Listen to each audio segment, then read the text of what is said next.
Salut tout le monde! Comment allez-vous? Trop contente de vous retrouver pour un tout nouveau format de vidéo. Oui, ça fait très longtemps que je désire faire ce format-là. J'y pense depuis des mois et je saute enfin le pas. Oui! Alors, plusieurs d'entre vous le savent. Ça fait une dizaine d'années que je brode, un petit peu plus. Et j'ai eu une pause à un moment donné à travers ces années-là. Et quand je suis revenue, c'était un peu la folie des boutiques chinoises, où on trouvait plein d'estampés, ce que moi, il n'y avait pas quand je brodais. Et il y avait plein de partenariats avec plein de modèles à des prix quand même très raisonnables, de kits en tout genre, tout compris, modèle fil toile. Et on ne savait pas, ou en tout cas, moi, je ne savais pas à ce moment-là, que c'était du vol d'œuvres d'artistes. Quand je m'en suis aperçue, sur le coup, ben, je pense que je suis passée par toute la gamme des émotions. J'ai fait du déni, j'ai été fâchée, j'ai été triste. J'ai vraiment passé par la gamme complète des émotions. Puis je me suis dit, à force de travailler là-dedans, de voir les œuvres originaux des artistes, de voir à quel point ils travaillent fort pour leur art, je me suis dit que ça valait la peine de leur faire une tribune pour apprendre à les connaître, mais les apprendre à les connaître un petit peu plus. Ce que je veux dire par là, c'est pas juste prendre une boutique, vous présenter qu'est-ce qu'ils font. Non, je vais plus loin parce que j'ai décidé de les contacter pour leur poser une série de questions et ensuite pouvoir vous donner leur réponse. Je trouve ça vraiment encore plus personnalisé de vous les faire connaître ainsi. Les artistes que j'ai décidé de commencer à vous présenter, ça va être tout d'abord les artistes que moi je brode. Est-ce que je vais être capable de toutes les contacter? Ben, je vais être capable sûrement de toutes les contacter, mais est-ce qu'ils vont toutes me répondre? Peut-être pas. Je ne sais pas parce qu'il y en a beaucoup qui viennent de différents pays. Alors, je ne sais pas jusqu'à quel point je vais être capable, mais on va s'essayer. Ensuite, je vais en profiter pour vous montrer les œuvres que je fais de ces artistes-là pour finir par mes coups de cœur sur leur boutique. Je ne veux pas vous faire un tour de leur boutique parce que je veux que vous allez voir.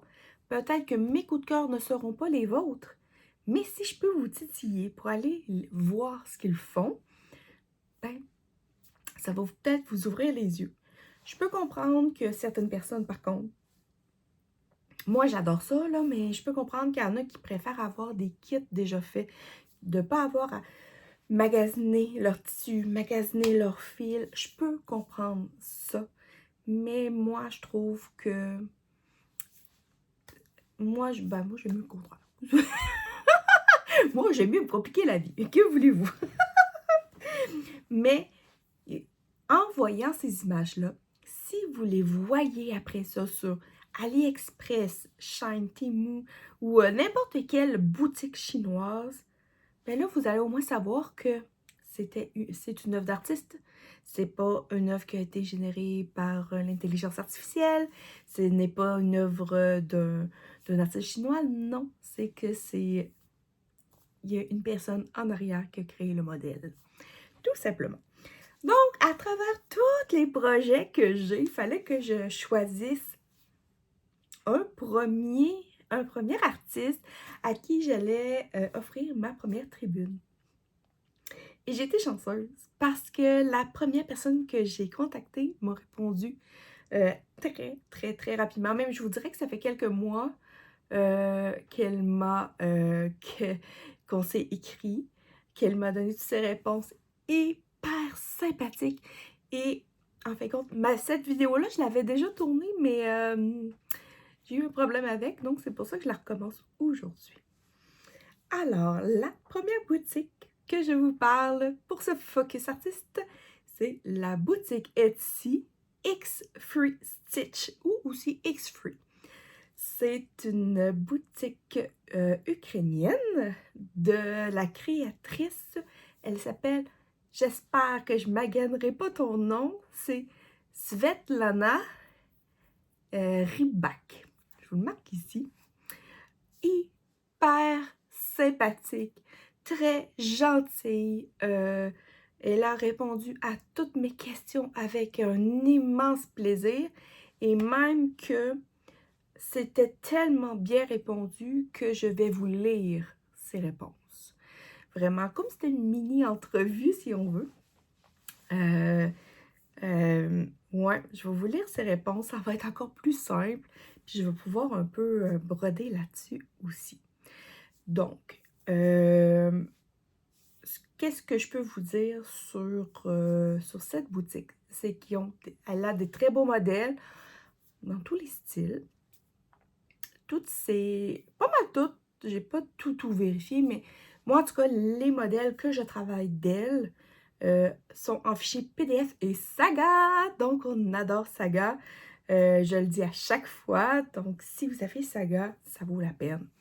Il y a toujours des promos aussi sur sa boutique. N'hésitez pas à aller voir. Alors, quand je lui ai écrit, c'était au début mars. Alors, il y a 2 mois. C'est pas si pire. C'est pas si pire.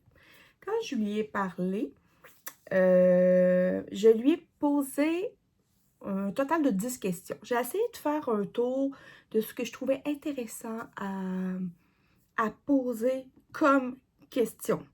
Je trouvais ça vraiment... j'ai essayé d'aller chercher des questions qui touchaient un peu à tout ce qui était le mode de la création un peu, moins sur sa vie personnelle. J'en ai une dizaine. Ça ne veut pas dire que ces questions-là ne seront pas modifiées dans les prochaines vidéos à venir.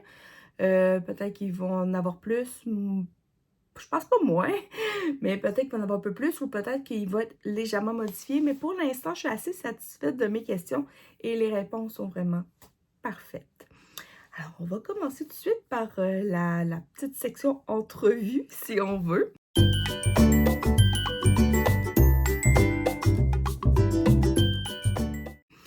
Alors, j'ai demandé en première question, c'est une question en 2 parties. J'ai demandé pourquoi avez-vous donné ce nom à votre boutique et depuis combien de temps l'avez-vous? Alors, ce qu'elle m'a répondu, c'est que le nom X-Free Stitch est né, à vrai dire, un peu au hasard. Le X veut tout simplement dire la croix du point de croix. Et Free Stitch, pour elle, c'est un sentiment de liberté. Elle dit que la broderie est un moyen pour elle de se détendre et de se ressourcer et qu'elle a voulu le transmettre à travers son nom. Je trouve ça vraiment, vraiment super. La deuxième partie de ma question, c'était est-ce qu'on peut retrouver vos modèles ailleurs que sur Etsy?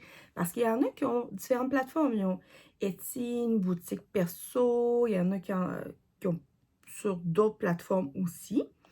Mais elle dit qu'elle va actuellement sur Etsy.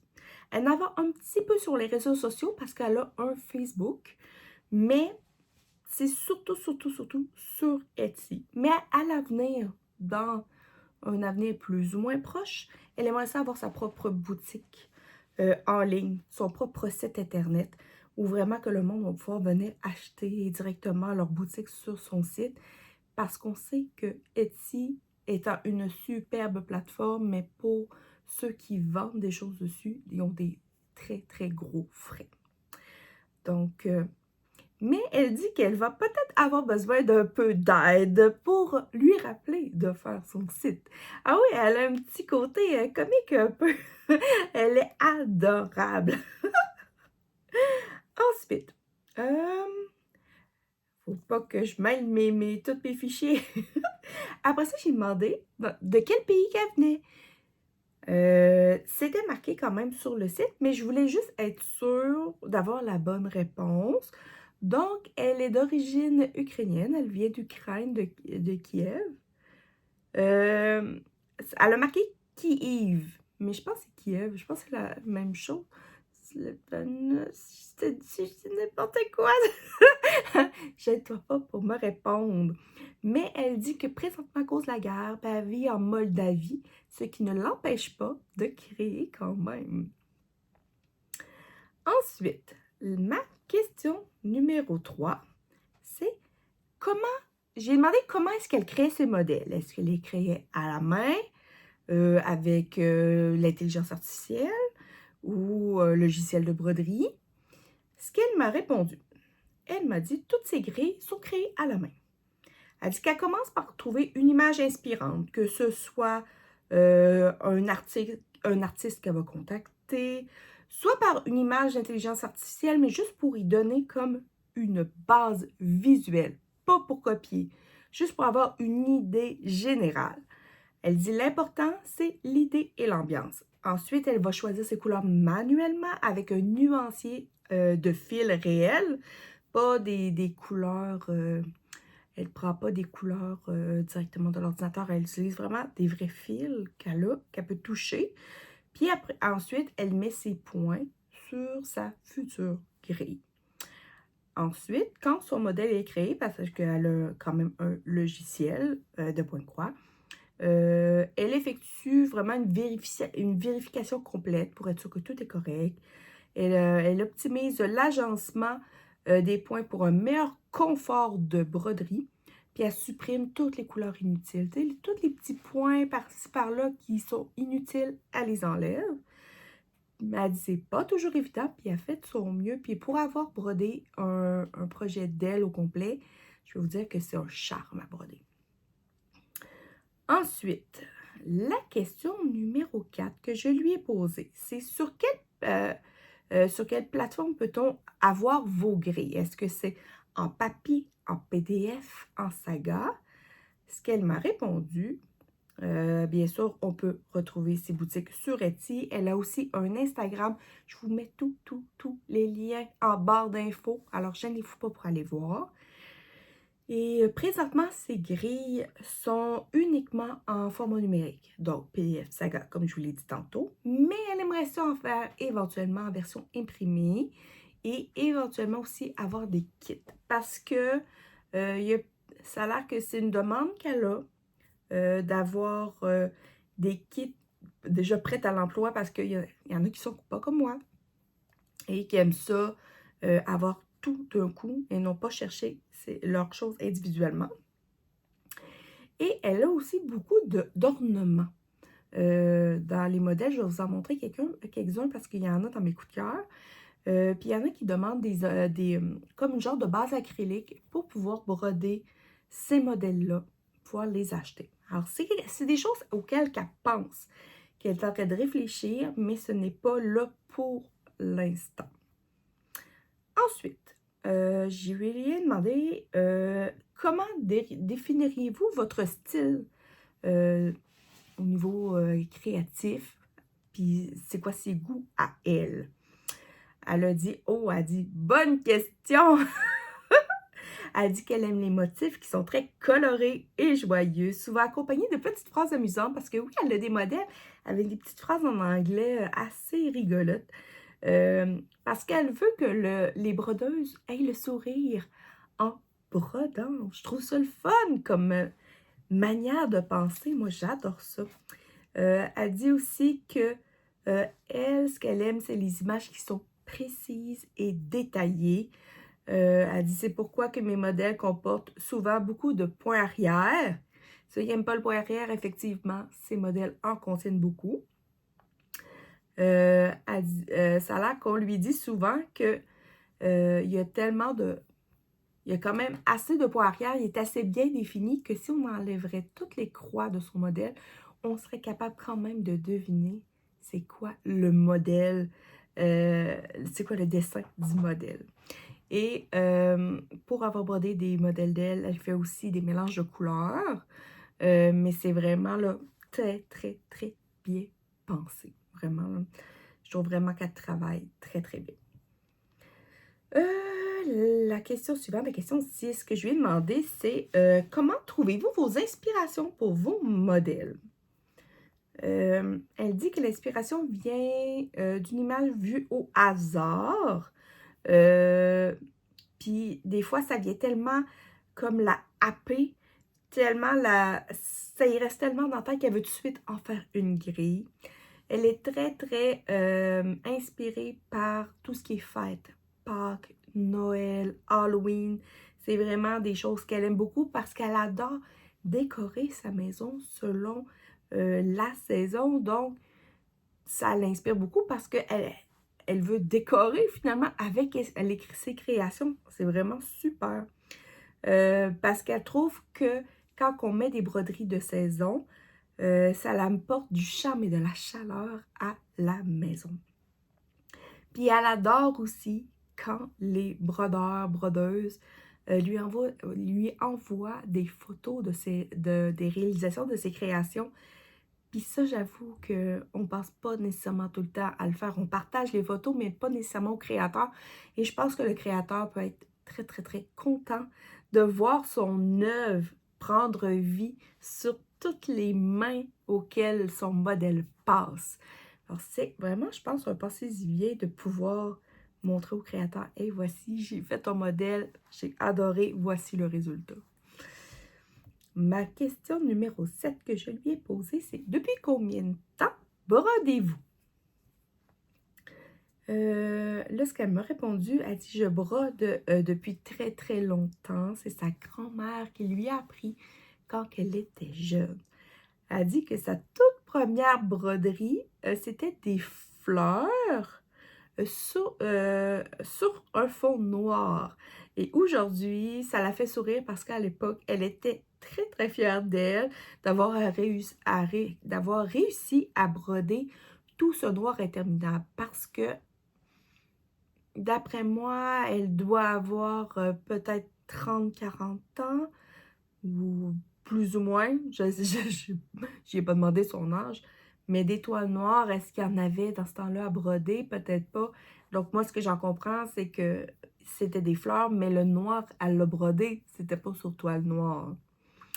Ensuite, elle a commencé à créer ses premières grilles pendant la guerre. Donc, ça fait pas si longtemps que ça qu'elle a sa boutique. C'est quand même assez récent. Puis, la broderie lui a aidé à garder le moral pendant la guerre parce que elle est obligée, premièrement, de changer de pays parce que la guerre était trop présente là où elle était. Mais je trouve ça vraiment le fun qu'elle a pu se raccrocher à quelque chose d'aussi agréable que la broderie pour réussir à se garder le moral. Puis elle dit qu'au début, ses broderies étaient très, très, très simples. Puis elle a suivi un cours avec... c'est un lien Instagram. Je vais le mettre en barre d'infos. Qui c'est? C'est Stitch Cross Shop. Puis elle dit que c'est drôle parce que quand elle a écrit pour participer à son cours, un cours pour apprendre à créer des points de croix, elle dit le groupe était déjà complet. Mais le professeur ou celle qui donnait le cours a dû sentir que à quel point qu'elle voulait vraiment apprendre parce qu'elle l'a accepté même si le cours était complet. Je trouve ça vraiment merveilleux, franchement. Puis elle dit que ça fait 2 ans qu'elle a créé le cours. C'est pour ça que je vous dis, c'est pas une vieille boutique, c'est tout jeune. Puis elle dit que suivre son cours a été l'une des meilleures décisions de sa vie. Ça, j'adore ça, entendre ça. Ça lui permet en même temps de mixer ensemble son activité favorite et son gagne-pain. Je ne sais pas si elle a un autre emploi en plus, mais elle a pu mixer ça. Puis elle a de très, très grands projets. Et encore là, j'adore ça. Le monde qui ont des projets, là, je trouve ça vraiment là, génial. Elle rêve, entre autres, de participer à des salons internationaux et de créer plein de nouvelles collections. Je suis sûre qu'elle va y arriver parce qu'elle est tellement bonne. Ensuite, en question 8, je lui ai demandé quel était son modèle chouchou, son modèle préféré dans tous ceux qu'elle a créés. Elle a dit que c'était difficile à choisir, mais elle a choisi celui-ci. Je vais vous tasser un petit peu. Celui-ci ici, qui est La Petite Sorcière. Alors, quand on va sur La Petite Sorcière puis qu'on va dans le descriptif, le nom, il s'appelle Got X Stitch Quirky Witch. Alors, elle dit que... encore là, je vais vous mettre le lien de cette petite sorcière-là, qui sait. Elle dit que la petite sorcière lui ressemble un peu avec ses grands yeux fous, en train de concocter quelque chose. Et si quelqu'un la dérange, et hop, elle la transforme en grenouille et elle continue sa magie. C'est exactement ce qu'elle m'a écrit. Moi, je lis mot pour mot. Je trouve ça excellent. Elle a beaucoup d'humour. Ouais. Mais il semble que ces acheteurs, ceux qui achètent ces grilles, préfèrent ce modèle-ci, qui sont les oiseaux sur un fil, avec une petite phrase qui l'accompagne, une petite phrase humoristique. C'est le modèle qu'elle a le plus vendu sur sa chaîne. En question numéro 9, je lui ai posé, si je peux retrouver mes questions, quels étaient les artistes qui l'inspirent le plus? Parce que des fois, tu vas avoir de l'inspiration grâce à un artiste sans le copier, mais juste t'imprégner un peu de cet artiste-là. Donc, elle en a quand même plusieurs. Elle trouve que, premièrement, les artistes, en général, c'est des véritables magiciens. Mais une qu'elle aime beaucoup, c'est quand elle a suivi son cours. Elle a été inspirée par le travail d'Eugenia Kolesnik. Je vais vous mettre encore là tous les liens en barre d'infos. Elle trouve que les œuvres de cette personne mêlent les symboles anciens et une magie unique. Elle a déjà adapté plusieurs de ses peintures en gris et elle compte bien continuer parce qu'elle adore cette artiste-là. Elle admire aussi Olena Lazarenko. Elle trouve que son travail est incroyable, puis elle collabore beaucoup avec elle. En fin de compte, elle dit, ce sont ses mains en or qui ont créé toutes les potions magiques et cette collection ne fait que commencer. Alors, ça, ce que je crois, je suis pas sûre, mais je pense que c'est elle qui les a brodés, Olena Lazarenko. Encore là, je suis pas sûre à 100%, mais parce qu'elle présente beaucoup ses œuvres déjà brodées pour vraiment donner un aspect, pour vraiment montrer de quoi a l'air le modèle, pas juste en image, brodé. Puis des fois, le voir brodé va nous donner plus le goût de l'acheter que de voir l'image en dessin. Moi, ça m'arrive très fréquemment de voir une image et de dire « Oui, pas si pire ». Puis quand tu le vois brodé, tu fais comme « Ok, là, c'est un autre monde. Oui, oui, là, je saute dedans. » Mais elle aime beaucoup aussi certains artistes internationaux. Entre autres, elle est fascinée par Van Gogh avec ses coups de pinceau, ses couleurs vibrantes, sa façon d'oser les contrastes forts. Elle dit qu'elle essaie beaucoup d'apprendre de cet artiste-là. Et elle aime beaucoup aussi Léonard de Vinci parce qu'elle trouve que c'est un génie intemporel. Ses découvertes en médecine, en ingénierie, en plus de ses différentes peintures, la laissent sans foi. J'en parlais justement hier avec mon garçon de Léonard da Vinci, à quel point que c'était un homme aux multiples talents. Et ma dernière question, c'était, pouvez-vous donner un conseil à une brodeuse, aux brodeuses finalement, que ce soit en lien ou non avec vos broderies? Est-ce qu'elle a dit? Elle dit, le plus important, c'est de prendre du plaisir, de sourire et d'être heureuse. Elle dit, vous créez de la beauté. Là, je lis ce qu'elle marque. Vous créez de la beauté avec vos mains. Vous perpétuez un art ancestral. C'est inestimable. Merci pour tout ce que vous faites. Vraiment, C'est un amour, cette fille-là. Alors, je suis sûre que avec cette comme mini-entrevue, cette entrevue un peu, je pense que peut-être que si vous allez voir ces œuvres, vous allez peut-être les voir un peu de manière différente parce que maintenant, vous voyez la personne, vous imaginez la personne qui l'a créé. Je trouve ça vraiment incroyable. Alors, je vais prendre une mini pause parce que je viens de me rendre compte que j'ai oublié de prendre les modèles que j'ai brodés de cet artiste et je vous reviens.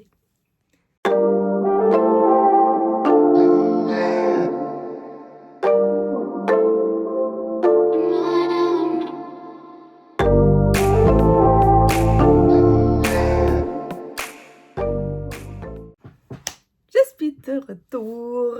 Alors, habituellement, quand je fais une broderie, j'essaie d'avoir un seul projet par artiste. Mais j'adore la boutique X Free Stitch et présentement, j'en ai comme 3. Pas super. La première, vous l'avez déjà vue.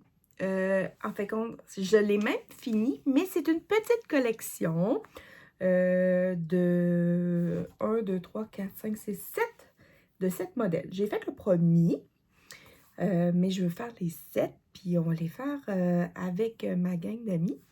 Alors, c'est les petits dragons. Alors, je vous montre le premier que j'ai fait. Et voilà, il n'est pas repassé là, mais c'est mon premier petit dragon. Il est trop mignon. Et je ne sais pas si vous allez voir là, mais il y a quand même beaucoup de points arrière. Il y a un petit peu de mélange de couleurs, mais c'est pas beaucoup. Puis c'est pas gros là. Tu sais, c'est plus petit que ma main, là. Alors, il y en a 7. Je vous mets les autres ici. Donc là, je vous ai montré le mauve. Ensuite, il y a un rose, un vert, un rouge, un orange, un jaune et un noir. Ils sont tous très mignons. Ils ont tous des petites bêtes à croquer. Il y en a qui sont vraiment comiques. Vraiment, là. Alors, vous allez les voir toutes passer, éventuellement.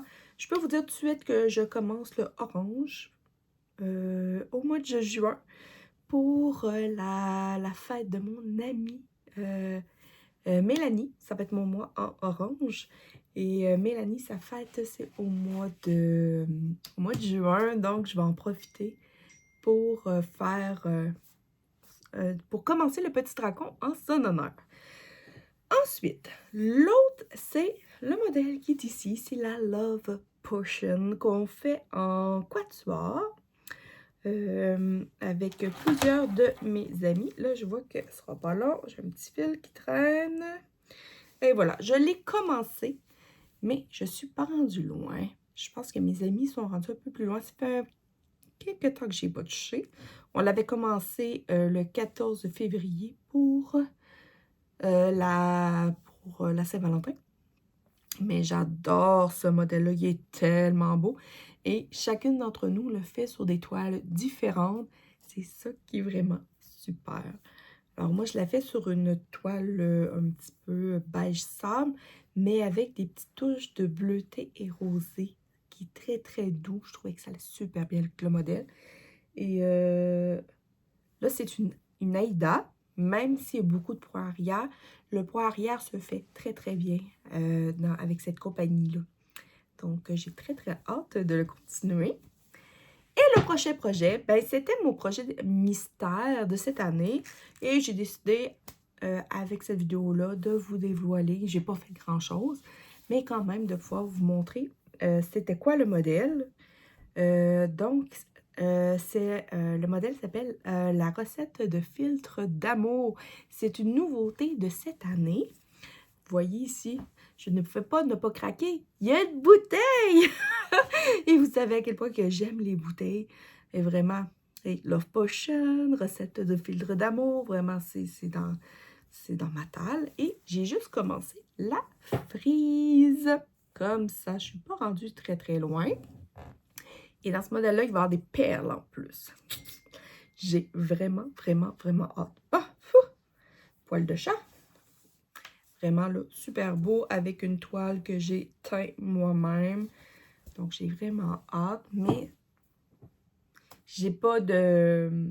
C'est des toiles qui vont avancer tranquillement, pas vite. J'ai pas de délai. J'essaie de me mettre le moins possible de délai parce que broder est un loisir et non pas... donc, ça sert à rien de se mettre des embûches supplémentaires, surtout de temps. On peut se mettre des défis, mais des embûches de temps, on essaye que non. Alors maintenant, je vais vous parler de mes coups de cœur sur la boutique, que je vais vous mettre les photos ici.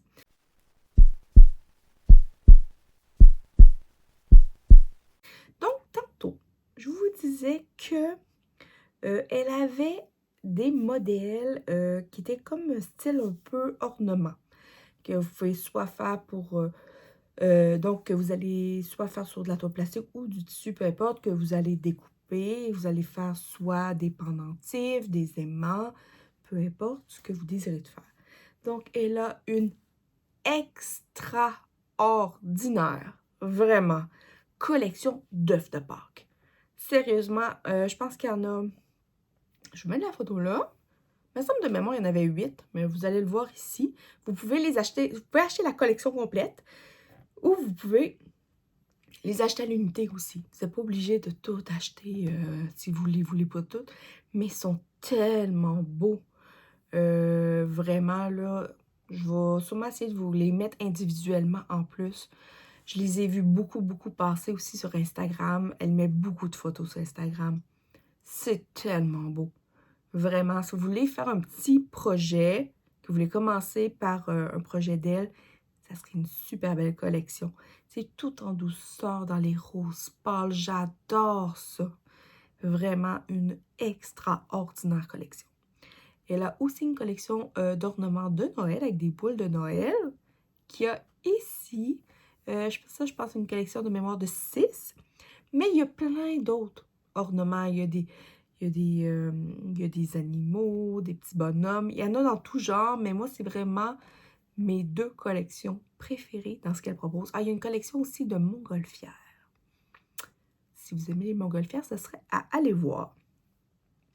Ensuite, elle a, comme je vous ai montré tantôt, j'avais comme la recette de filtre d'amour, mais il existe au moins 2 autres modèles dans ce style-là que je trouve très intéressant aussi.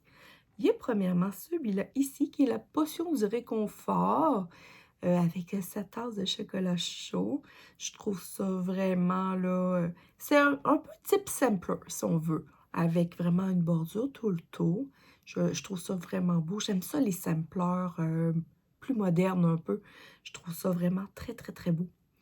Je trouve ce modèle-là vraiment, là, vous pouvez dire, je vais broder un élément. Quand j'ai fini mon élément, je vais aller en broder un autre. Vous mettez des mini-objectifs par élément. Ça pourrait être tellement beau. Vraiment. Il y a aussi ce modèle-là qui est la potion de calme. Donc, tout autre modèle, toute autre couleur, mais tout aussi agréable à faire. Et je crois que dans ce que j'ai compris de ces réponses, c'est que ce ne sera pas les derniers tableaux. Il va y en avoir d'autres comme ça. Puis je trouve ça vraiment extraordinaire. Moi, c'est le genre de choses que je trouve super beau. Ensuite, elle a des modèles qui sont plus petits aussi, comme celui-là que je trouve trop mignon. C'est la mini lune. C'est tout petit, je suis allée voir, c'est un 20 points par 32 points. Ça peut se faire quick. Moi, j'aime ça, vous savez, la lune, moi, j'aime ça, tout ce qui est de nuit, là. Je trouve ça vraiment très beau. Elle a aussi un marque-page plume qui est ici. Je le trouve trop beau encore là. Ça peut être un marque-page, mais vous pourriez aussi en faire un ornement. En faire une décoration à frigo avec un aimant en arrière. Ça pourrait être tellement beau. Moi, je trouve, encore là, les plumes, je ne sais pas pourquoi, c'est quelque chose qui m'attire. Tantôt, je vous ai montré ces oiseaux sur un fil qui est comme son modèle le plus populaire, mais avec des animaux. Elle a aussi ce petit oiseau-là qui a l'air un peu grognon, qui s'appelle l'oiseau sarcastique. Il y a une petite phrase, là. Là, je l'ai pas en tête, là, mais vraiment, là, j'adore les couleurs. Il est comme tout gonflé, il est comme... Je le trouve trop beau, vraiment, là. Puis, il n'est pas trop gros non plus. Et il y a aussi ce modèle-là que je sais pas pourquoi, je le trouve vraiment drôle. C'est les oiseaux sur la plage. Genre, on a comme une cabane montée plus ou moins croche avec plein de genres de goélands qui sont comme perchés dessus. Je sais pas, je le trouve vraiment très rigolo comme modèle. Elle a aussi certains modèles un peu plus classiques. Vraiment, avec son cours, je pense qu'elle est allée toucher à différents styles. Il y a ce modèle-là qui, pour moi, me vient vraiment plus me chercher, qui est la nuit d'hiver. Un beau paysage de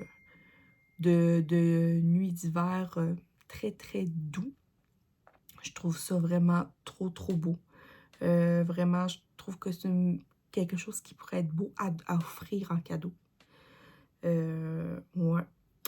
Et sinon, il y a deux nouveautés, les plus récentes nouveautés. Premièrement, il y a la Alice, que vous pouvez soit broder comme ça ou la faire en ornement, avec aussi le Chapelier Fou qui est juste ici à côté. Je trouve vraiment que les personnages sont bien réussis. Des fois, les personnages sont so-so, mais eux autres, je trouve qu'elle les a vraiment bien réussis. Je trouve que le visage est beau, les proportions sont bonnes. Je trouve vraiment que l'ensemble est vraiment très beau. Et en clou, parce que je sais que plusieurs personnes dans mon entourage vont peut-être l'aimer, parce que j'ai des amateurs de champignons dans mes amis et des amateurs de phare. Alors, c'est ce phare champignon! Ah, moi, j'aime la petite maison au centre. J'ai des amis qui aiment les fables, j'ai des amis qui aiment les champignons. Je trouve ça vraiment merveilleux. Tout est dedans. Vraiment, il est super beau. Vraiment. Puis, il faut aller, si vous aimez son style, allez vous abonner à son Instagram. Allez vous abonner aussi à sa boutique Etsy, à son Facebook. Vraiment, pour rien manquer de ses nouveautés. Et elle fait très souvent des promos. Donc, vous pouvez vous permettre d'aller vous chercher ces modèles. Alors, Svetlana, je te remercie d'avoir répondu à mes questions. Je suis très contente que tu sois ma première artiste focus. J'espère que pour vous, vous avez aimé ma vidéo.